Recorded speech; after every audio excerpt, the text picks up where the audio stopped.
Yeah, so I'm going to be at the ACE conference in Toronto. It's also the world premiere of Unacknowledged in Canada, and that's going to be at the ACE conference at their host hotel. And everyone is invited. It'll be Saturday evening, and I'll have a Q&A, a question and answer period afterwards, and we hope people will partake of that. And then I'm giving a presentation at the conference on Saturday, and then Sunday doing a all-afternoon workshop for people, which will be, the focus is going to be how the intelligence community has infiltrated the UFO subculture over the last 60 years, and what that means in terms of disinformation that has populated the subject and what we can do about it, and also what to look for when information comes out that begins to masquerade as disinformation. The other part of it's going to be how everybody we get thousands of emails say, what can we do to help? What can we do for disclosure? A big thing you can do is network this to other people, of course. And I think that's the reason why we're still number one on iTunes after 6 weeks, which is unprecedented for a documentary. But I think we're really wanting to focus on that this is a shift in consciousness, that if people can become ambassadors to these civilizations in a large enough number, they're going to want to make contact with humans more and more openly.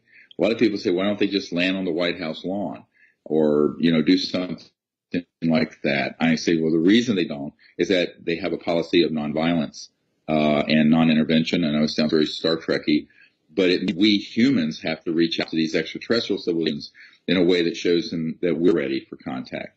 And that's the Close Encounters of the Fifth Kind initiative, is when humans go out using advanced concepts of meditation and non-locality of consciousness to make contact with these civilizations and invite them to make contact with us. We just got back about 2 weeks ago from an expedition in Arizona that was amazing for the amount of contact we had. We literally had extraterrestrial beings that appeared and disappeared in our circle. We had a craft that appeared the very first night, 4 lined up in a row, materialized and dematerialized. We have some amazing photos and images of that. So I'm going to go through some of the CE5 type experiences we've had and teach people how to make contact and how to be an ambassador from humanity to these civilizations. And I can't talk about, but there's some things that are going to happen in a few months where around 100 million people will see it. 100 million. The goal is to have this become sort of the arrowhead. It's like those chevron-shaped ships that fly over us. We had over at Joshua Tree actually not long ago. And those are from the Arcturan star system, by the way, if you're curious. And this effort is really to push into the mass consciousness of the world, because it takes a certain mass consciousness shift to make things happen. And I have always said for 20-some years, if the people will lead, the leaders will have to follow. But the people haven't been leading. We haven't been doing enough. And this is where we need, I'm going to consider this, and by the way, welcome to all the thousands of people watching. We need to go through something very advanced here, because I consider you guys to be the vanguard in the disclosure effort, in the effort to make contact with these civilizations peacefully, and in fact to create a new civilization on Earth. And to do that, you've got to understand and have discernment between what's information and what's disinformation. And that discernment is very hard to come by, because if you go to most conferences or go on the internet, and unfortunately even on things like Gaia TV, you're going to get 1 part information, 5 parts disinformation. And the reason for that is that people are doing it deliberately, not necessarily the people being interviewed and given talks, but the people who are providing that information to those folks. So the very first thing we want to go through today is how counterintelligence works. But here's what I've found out about this. And it's been 27 years of a tutorial for me that I'm going to share with you. And it's not going to be a pretty story. Some of this is going to be deeply disconcerting to people.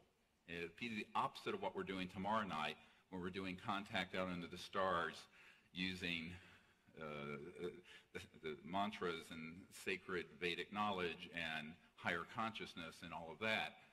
This is going to be a journey through the national security state as it has devolved from a rather modest and small operation before World War II to the monster it has become today.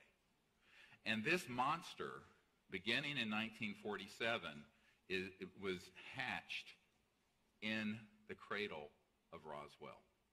And the reason for it, the entire national security apparatus got transformed when they realized that they had finally shot one of these objects down. Now, I say shot it down. What do I mean? There are electromagnetic weapons, Tesla-type coils, that were being worked on in the 20s, 30s, 40s that are scalar, longitudinal type weapons. Now, these are weapons that, if you understand what a wave of light is, it has a wave component and, of course, a photon, the particle component. But it's a wave. And the speed of light is what? 186,000 miles per second. So every second, light goes 186,000 miles. A scalar, or longitudinal wave, it's a point that is outside the wavelength of light, and it is actually propagated at multiples of the speed of light. Now, this has been studied for the better part of a century, but unfortunately has been weaponized and began to be weaponized. The FBI memo that you saw in the film Unacknowledged, if you study it, read it carefully, and then look at also other documents that we have, the electronic warfare systems were stood up between World War II and 1947, in those years of the early, because they realized that there were these ET crafts zipping around our aircraft in World War II. You know what they were called? Foo Fighters. Yes, there is a band named Foo Fighters, and I'd say 99% of the kids I talk to go, well, that's a rock band. I said, yeah, but before that, it was what UFOs were called in World War II. And a member of my team, who was the original researcher on cattle mutilations, we'll get to this in a moment, Dr. Altshuler, he was a very renowned hematologist, oncologist in Denver, Colorado. And his uncle was General Jimmy Doolittle. And General Doolittle was sent over to the European theater in World War II to look into Foo Fighters, because these things were zipping around our aircraft, going down the middle of them, materializing, dematerializing, doing all this stuff with our electronics. We didn't understand what this was. Now, initially, we thought, the Americans and the Allied forces thought that it was a German secret weapon. But the Germans, we found from intelligence, thought it was a secret Allied weapon. And so President Roosevelt sent General Doolittle over there and said, find out what these are. So he came back to the White House, and I know this because he directly told Dr. Altshuler this, as his nephew, that they were, and reported back to FDR, sir, these are interplanetary vehicles. So at that point, it began to be understood that not only were these extraterrestrial, but they were transdimensional. We'll get into this in a moment. And that the technologies behind it are the really high end of electronic vortices that are created that allow an object to go from one point in space to another, materialize, dematerialize, but also when it's in this dimension, has all kinds of effects on conventional electronics. Cars stop, magnetic compasses spin, etc., and so on. So this began to be looked at, and they figured out how to do some countermeasures. And countermeasures are figuring out how to adapt, and this was going on before Roswell. Now, in 1947, the only nuclear bomb squadron in the world was in Roswell, New Mexico, the 508th Bomber Squadron, and no other bomber squadron in the world had atomic weapons on Earth. The Russians didn't have it yet, etc. So this particular system was in a radar dome, and in the FBI memo it says they apparently switched on a new high-powered radar that interfered with the electronics of the navigation of these craft, and they collided. And it's true. We know that 3 ET craft crashed at Roswell, but the third one wasn't found until, I believe, 1951, early 50s. It went off and crashed in a very remote area. And the other 2, one was blown to smithereens, and one proceeded westward near Socorro and had crashed intact, and there was one living extraterrestrial biological entity on it, and the others were very badly mangled and died. So that began the whole modern era where they had perfected a way of knocking down these extraterrestrial vehicles that were coming in and around our atomic weapons facilities. And it was no coincidence that that was also within months of when the Air Force split off from the Army Air Force. There was no U.S. Air Force until after Roswell, and when the CIA was formed. I'm going through this history not to bore you, but so that you have some context to understand that this is 70-some years in the making of covert black projects studying this issue. And the fact that the man on the street doesn't know this, so what? You need to know it, and I'm going to go into 10 times, 100 times more information because I'm assuming you know what's in the film. If you didn't see the film, I'm sorry. Now,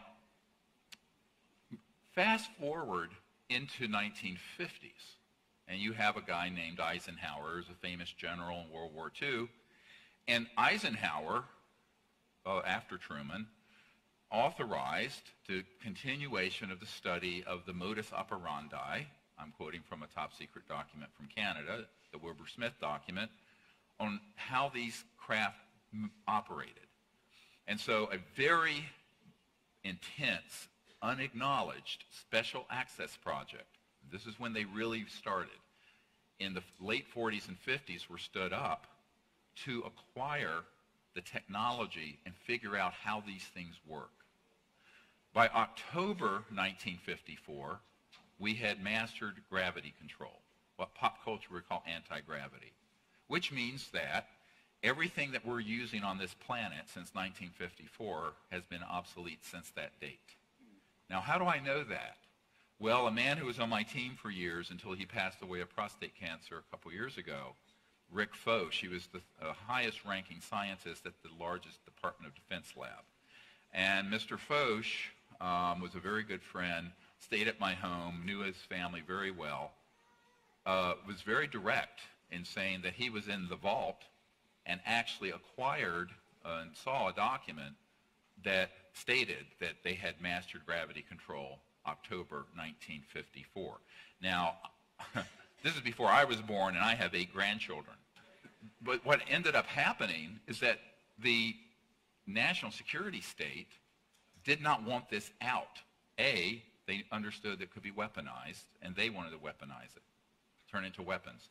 And B, the energy source, as you heard from people in this film and in other testimony, is the zero-point energy field, where you could have something that would basically fit on this little stand, and it could power, as was said, a wristwatch or an entire city. New York City could be powered off of that. Free energy. And that's not a myth either. But the same oligarchs and sociopaths and fascists who ran the world economy in the time of Tesla in the 20s and the time of T. Townsend Brown in the 20s, 30s, and 40s, who was doing experimentation with voltages and levitation with crystals. You know about those studies. And in the time of Eisenhower in the 50s, those fascists are still here. We didn't defeat them. They just went subterranean. All right? So I often say we're really living in the Fourth Reich. And I had an interesting conversation with a man. This is Senator John Warner's son, all right?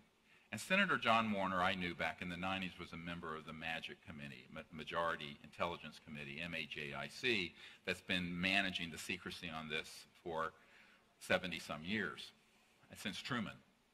And he says, you know, my grandfather, towards the end of his life, who was Paul Mellon, one of the few billionaires on the planet back in those days, now they're a dime a dozen. And what happened is that Paul Mellon told him, prior to his death, that when World War II ended, they went over and they got from Adolf Hitler's scientists a disc, and there was also a bell, but his grandfather, Paul Mellon, was there when they retrieved a flying disc. Now, it wasn't perfected yet.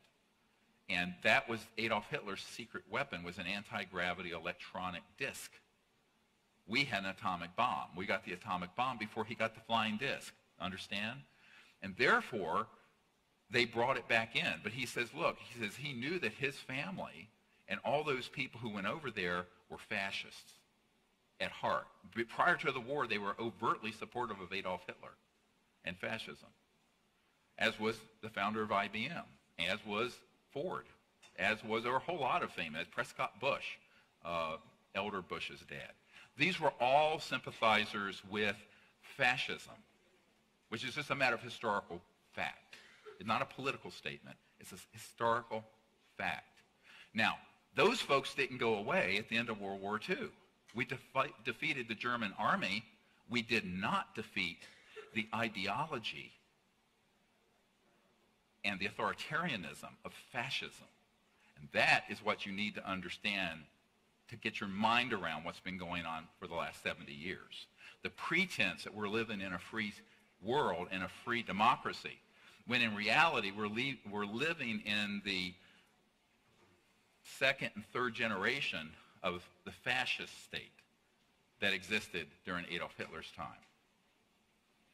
Now, what happened when they had an almost perfected Nazi bell and disc, and that research folded into the R&D and reverse engineering of an extraterrestrial vehicle? And they had one, and then they had another, and there were other downings. And I have one man on my team who will not come public because he's in fear of his life, was at Fort Huachuca over here in Arizona, at an underground facility. This is where Army Intelligence Headquarters is. And there were 9 extraterrestrial craft stored there. And he personally saw the different species and bodies. So and that was back in the 70s when he was there. So this has been going on for 70 years, where we have been deliberately and purposely targeting and downing extraterrestrial craft who have come en masse from multiple civilizations from around the universe when we began detonating atomic weapons. Now, were many of these civilizations aware of Earth prior to that? Yes. Had many of them visited us? Yes. It's like Ancient Aliens TV show. Much of that is true. In fact, there's a man who works under contract at IT&T, but he really works for the CIA. And whenever they find an ancient artifact that's technological, that's hundreds of thousands to several million years old, and they exist, he will study it and tell the intelligence community, the IC for short, what that would be used for and how it operated. The guy is a genius. I mean, absolute genius. He's also stayed at my home. So what I've found with these sort of gentlemen is that they know a great deal, but they can speak of only so much. And so whatever you see in the Disclosure Project archives is less than 1% of what I've gotten briefed on. And I'm going to try to give you the other 99% as much as I can. We're going to take a tour de force through this information so that when you then hear other speakers or hear other information, you can begin to have a scintilla of discernment between, is this real or is it Memorex? You understand? Is this something that is man-made, masquerading as ET, or is it actually ET, or is it you don't have enough data to make the determination? What I call the gray area. Well, no pun intended. And Yes, that's another whole discussion. So when they began to study this from both human experimentation with electromagnetic systems, anti-gravity, from the 20s, 30s, 40s, and then that combined and was greatly supplemented, augmentation was massive from studying the extraterrestrial material. That paid off by 1954. And by 1954, guess what? You know, it's like I was a kid born in 1955. I'll be 62 next month. And hard to believe, I was 34 when I started this project, and now I'm kind of an old dude. But what can you do? Time goes on no matter what. We had this amazing technological transfer that happened. Now, we had a chance at peace.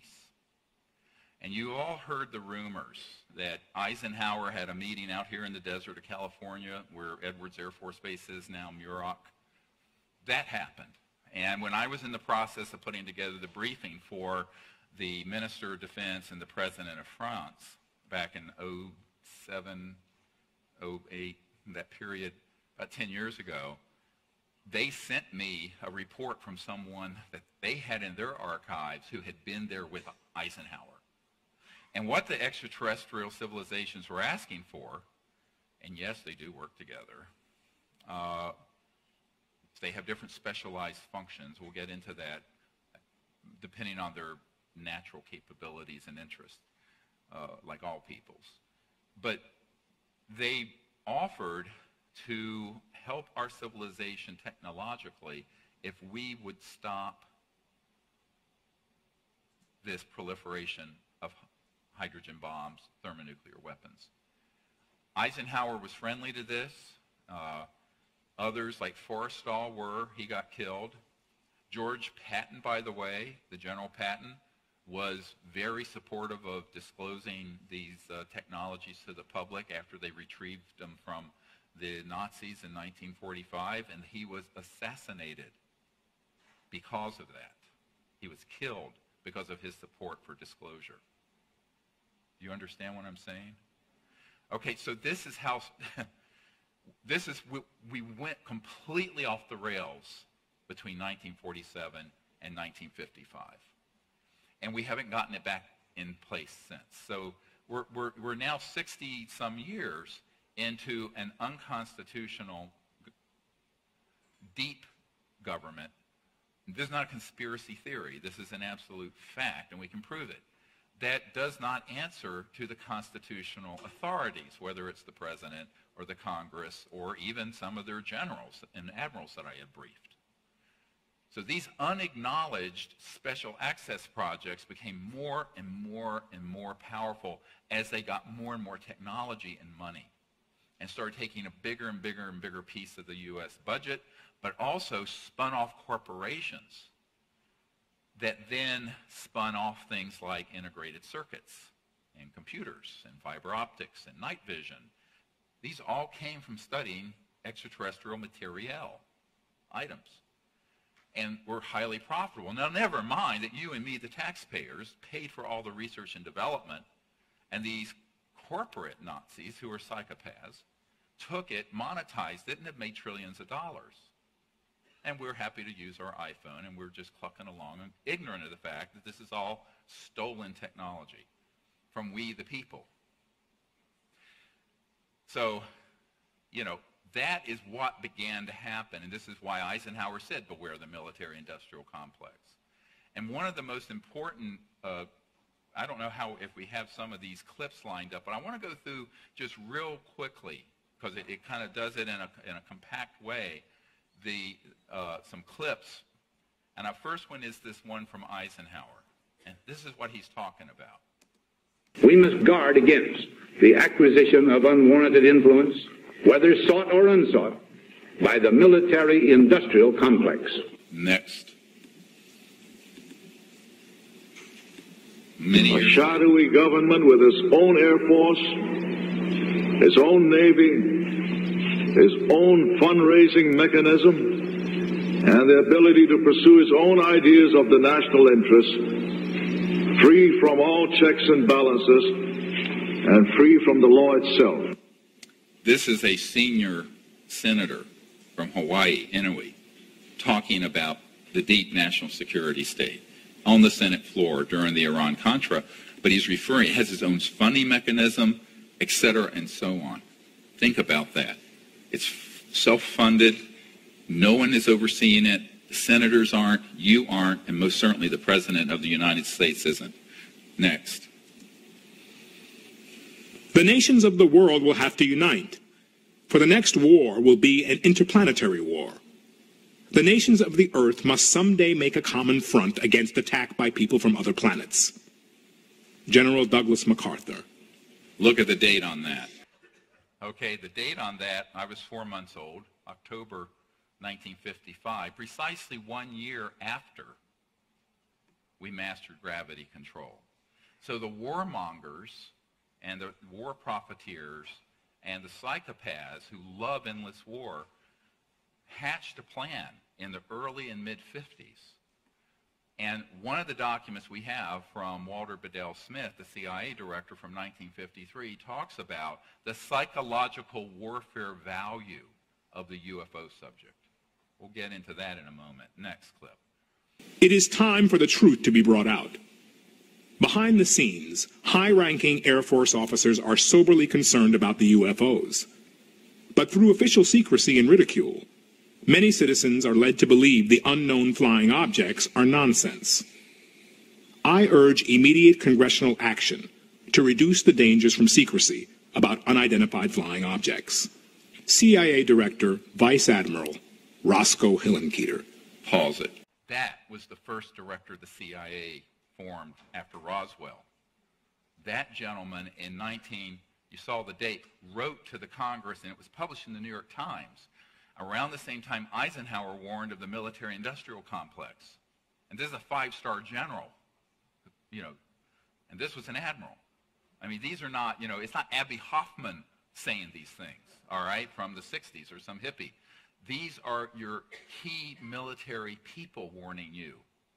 And why he said that at the end, he didn't say the UFOs were a threat to the national security. He said the secrecy is a threat to the national security, just as Eisenhower did. And every single admiral, flag officer, general I have met with, and director of intelligence entities, from the CIA to the DIA to the alphabet soup of things here and abroad, have said, yes, this secrecy is a threat to world security and peace, because they have so much power and technology, and no one in the system outside these unacknowledged criminal enterprises that are running the secrecy have any control over it.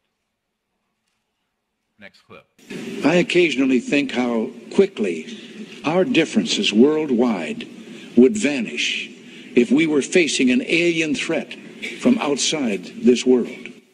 All right, pause it. Here we go. Now let me tell you how this came about. One of the men who developed SDI, Star Wars, the Strategic Defense Initiative, in its early conceptual days, was a Colonel, Holman, and I talked about this a great deal. And he was on a briefing team that would go in and try to scare the hell out of the U.S. president about the ETs.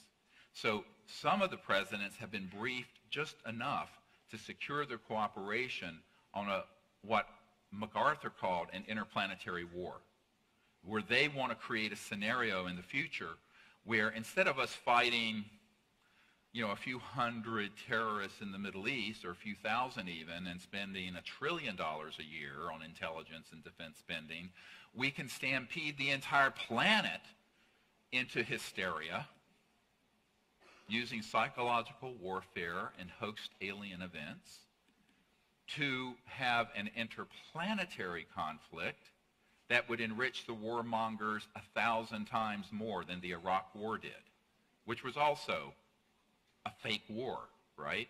There was no weapons of mass destruction there, but we killed hundreds of thousands of people marching in there. And Colin Powell was deceived.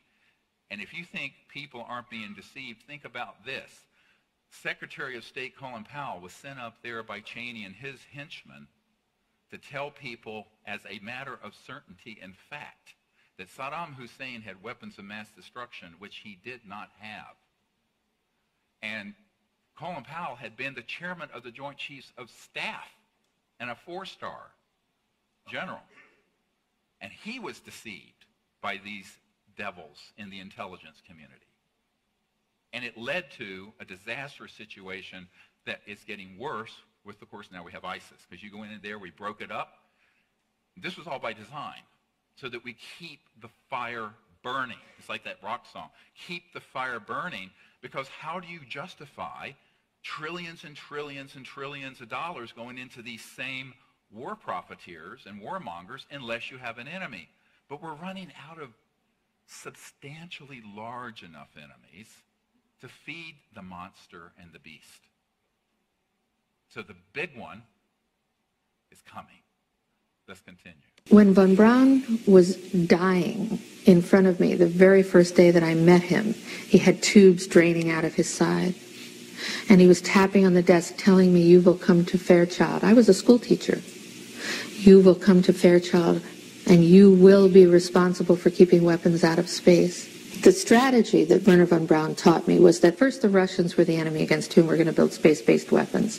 Then terrorists would be identified. Then we were going to identify third world country crazies. And the next enemy was asteroids. The last card is the alien card. And all of it, he said, is a lie. A lie.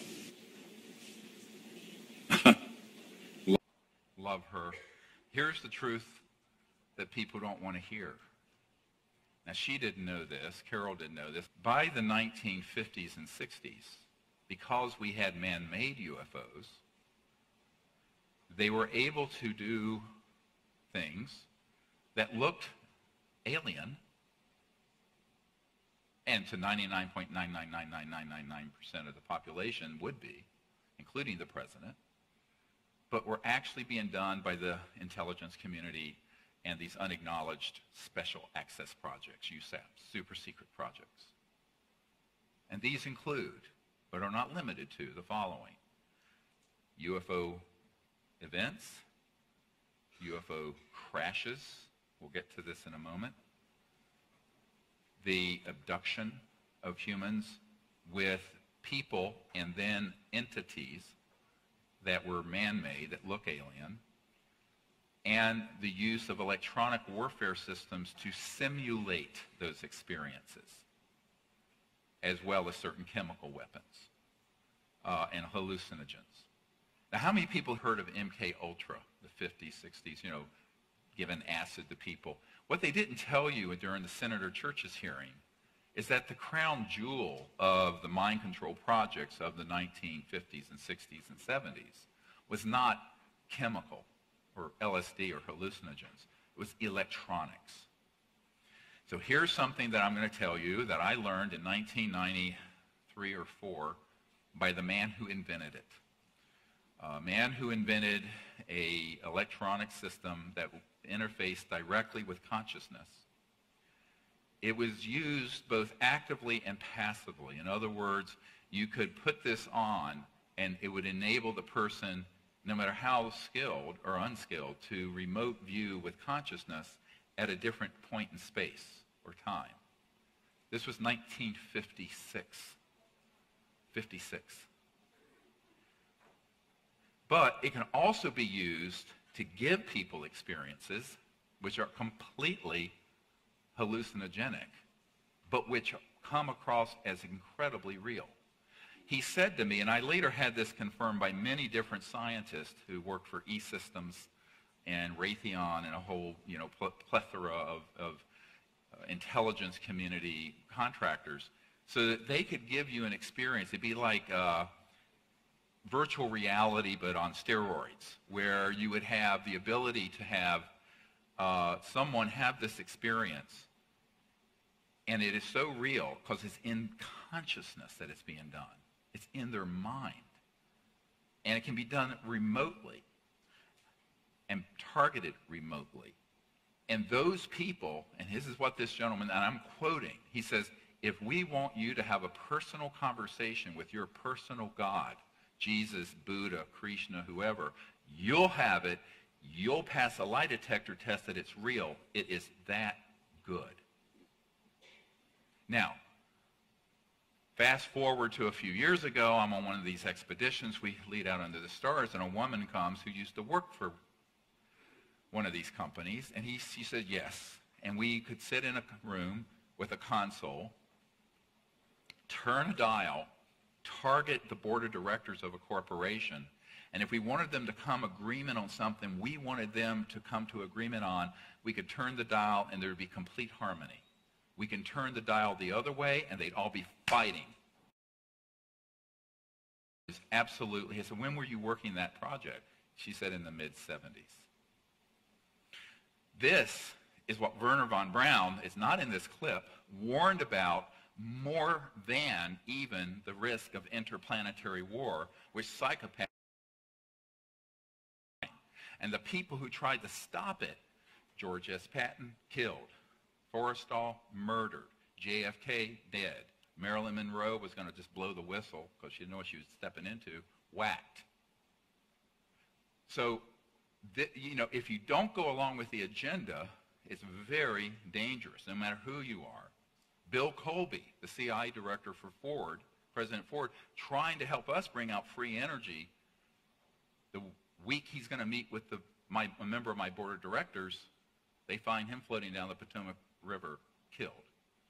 Although his family thinks he either had an accident or was a suicide. It was neither. His best friend, a colonel, retired colonel, told me specifically that Bill Colby was assassinated because he was going off the reservation of the secrecy and trying to move disclosure forward, but most importantly, bring the technology out before both polar ice caps melt. And 70% of the population is underwater. And that's coming if we're not careful. So that is the kind of thing that, now this is what I deal with day in and day out. Now, the interstellar civilizations know we're in an emergency too. The big red flag that went over Earth when we had detonated atomic weapons said, wow, these folks have so much beauty and promise, but there's an aspect of them that's gone so out of control that now they have technologies that could destroy all life on Earth and could become an existential threat to other planets because we're starting to go into space. This began the modern UFO era. So I always tell people, all these people running around afraid of the aliens, and this intelligence guy and military guy who went to Ronald Reagan said, and he told me it was a hoax. He said, yes, you're right, there are ETs out there, they're a threat to us, and we need to put weapons in space, and we need SDI, the Strategic Defense Initiative. And that is what brainwashed Reagan into making that comment at the United Nations, and then brainwashed him into billions and billions and billions of dollars into brilliant pebbles and all kinds of other stuff that's just nonsense. It never worked. So that they could take that money, use 10% of it on the stated project, like brilliant pebbles, and put the other 90% into black projects, weaponizing space. That's how it works. That's how the defense industry works. And so he was played like a fiddle, sort of the Independence Day scenario. You know, the movie Independence Day with Will Smith, let's go kick alien butt. You know, all that jingoism and bullshit. And here's why it's nonsense. Because if you are an interstellar civilization and you wanted to just take care of the Earth problem, it'd take you 1 nanosecond. It's point, set, match, over. Now we're going to go through in a little while what transdimensional interstellar technologies are. So you have a little understanding of why these scenarios that are being presented about this race and that race are out there, and it's the movie Star Wars. Well, this is great for Hollywood and George Lucas. And it sells billions of dollars worth of movies and seminars and space on Gaia TV. However, it is absolutely dangerous. And here is why it's dangerous. Because when we start going down that path of a narrative of hate, and what I call alienism. What's alienism? It's like racism, but it's humans against another species instead of black against white. or Shia against Sunni, or one ethnic tribe against another, or one economic system against another. This is the big one that they want to play, because the demagogues who are counting on endless war need your cooperation and need to have you brainwashed that there's an enemy that you should be afraid of and hate to support the next big war. And that's just a fact. Next clip. Air Force and producers and directors. Yeah. And how were they paid so that it wasn't Cash. Yeah. You pay. What you do is you make them sign a form and you tell them, you got to report this to IRS. But whether they do it or not, you're not going to give your form to IRS. I paid. I better not say. Some of them are large. This is buying off the media. The same thing happens with... We did do that, yes. OSI did that. There was a special group out of the 7602nd Air Intel Wing at Fort Belvoir. They came out and did that. They had these people that had maybe some sort of defects, anatomical defects that were brought in to fool people into thinking they're aliens. Yeah.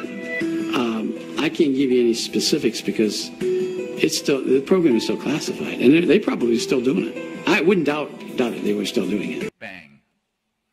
Now, this guy was a professional disinformation counterintelligence officer. I did a 3-hour interview with him. It's in the movie Unacknowledged. He comes clean because I knew what to ask. So I asked him about the false flag, and I asked him about the intelligence community and military being involved in abductions, and he confirms it. But he also says, listen carefully, I can't go into that too much. That's probably still going on, and it is. It absolutely is. Now, does this mean that everyone who's had contact with an ET has been done? No, it doesn't. It means that they want it to be so confused that you can't discern which is real contact and which is man-made. And the man-made ones are designed to be terrifying. Now, I want to go back to Dr. Altshuler, who was the only real solid scientist doing work on mutilations, cattle, horse. He did the Snippy the horse case back in the 67 or whenever it was in Colorado. And he concluded that these were all being done by paramilitary humans made to look like UFOs. Now, when that was how it went on, we already had man-made UFOs going around doing stuff. They were testing out systems. And people say, oh, well, the cut was so precise, it couldn't have been done without, some alien technology. Well, it wouldn't have been done with technologies that were in your local hospital in 1960 or 70 or 80. But in a classified project, they have it. You think that classified projects don't have things reaching parity with what ETs have? They have. So those events started happening, and I, by chance, when I was learning this from Dr. Altshuler, and he says, oh, yeah, he says, it's really too bad because my work has been taken by people who are then saying, all of this is being done by aliens, and this book, an alien harvest and this and that. And he said, no, we knew, all of us knew, that those were paramilitary operations, not ET. Again, for their psychological warfare value. And they were getting raw materials they were using in their underground bases for biological experiments I'll get into in a moment if you really want to hear some Frankenstein stuff. These technologies have been very well developed and were operational when I was a child. Now, when you have an Air Force intelligence guy admit this, and also you have people coming forward like Ben Rich, who is the head of the Lockheed Skunk Works. In the film Unacknowledged, we have in his handwriting and a letter between he and a close friend, and he affirms that, yes, there are man-made UFOs and there are ET ones. This is the head of the Lockheed Skunk Works, the super secret Skunk Works. And the Cube, which is the state-of-the-art facility underground near Edwards, where these operations are ongoing. I know an engineer has worked there. these technologies are so beyond what you can imagine. Anything you can imagine in a Star Trek movie or science fiction, they've already done in these laboratories. So we have to begin to understand the extent to which there's the technology that you read about on CNN and in, you know, tech journals, and it comes out of Google or iPhones and what have you. And then there's the real high-tech stuff that is in the unacknowledged world. And you have to understand those technologies to understand what people call the alien phenomenon, because 90% of it is man-made, masquerading as ET because they want people to have a new enemy to hate. So that begins to elucidate some other key points. Let's listen to Michael Stratt, who's a great researcher on covert military aircraft. Into the minds of people to expect an extraterrestrial, not a secret aircraft, but an alien craft. So when they do pull this, they'll already have everything ready to roll. These civilians got onto the base and got into something, and they saw something they weren't supposed to see, and this group came out and went into their home and scared the dickens out of them and staged an alien event. Exactly. I said staged an alien event. He said exactly. That's happened thousands and thousands and thousands of times. Now, you can't, if you weren't discerning and didn't have this, now this has taken me 27 years to find these sources and methods and do this research. You ignore it at your peril. You will ignore this information at your peril because you will be deceived again. Remember the Who song, we won't be fooled again? We have been. Vietnam, Gulf of Tonkin, Iraq War, bang. This is the big one coming. Now, when Wernher von Braun was dying, that's why he wanted Carol Rosin to warn the planet that this was all going to be hoaxed. But it was hatched in the 50s, and the technological foundation for it was hatched in the 30s, 40s, and 50s, electronically and with anti-gravs.